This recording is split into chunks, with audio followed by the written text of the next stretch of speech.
رجعت لكم النهارده بمعركة جديدة مشوقة جدا، وحابب اسمي المعركة دي المعركة الظلامية او المواجهة السوداء. ده ليه؟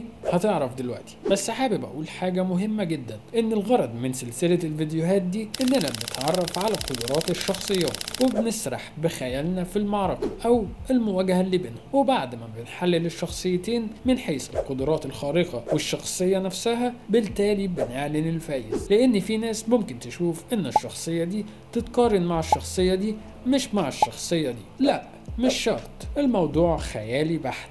المهم بطلين النهاردة هما بلاك نوار وباتمان. جاهزين للمعركة؟ يلا بينا نبدأ.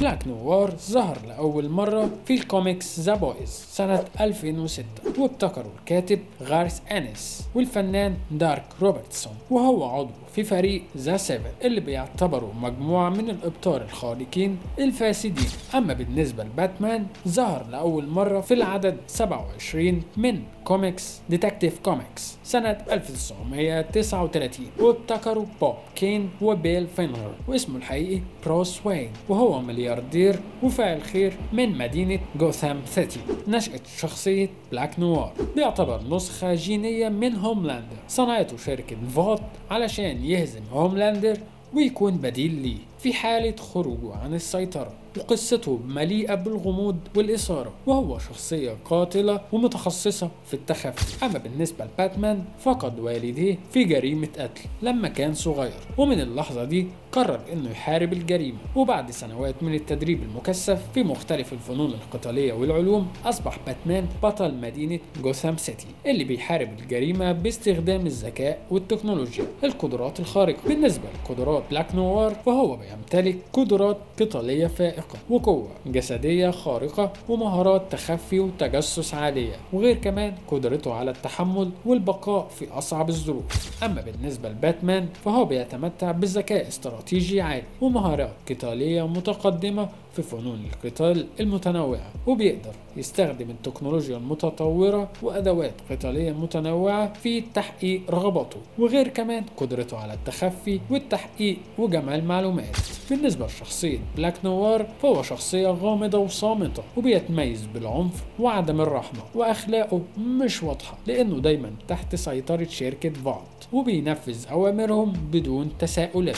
بالنسبة لشخصية باتمان فهي شخصية معقدة بيتميز بالذكاء والشجاعة والإصرار، وبيمتلك كود أخلاقي صارم بيمنعه من القتل، وبيفضل دايما تسليم الأشرار للعدالة، وبيحارب الجريمة مش بس بالقوة لكن كمان بالعقل وبالتكنولوجيا.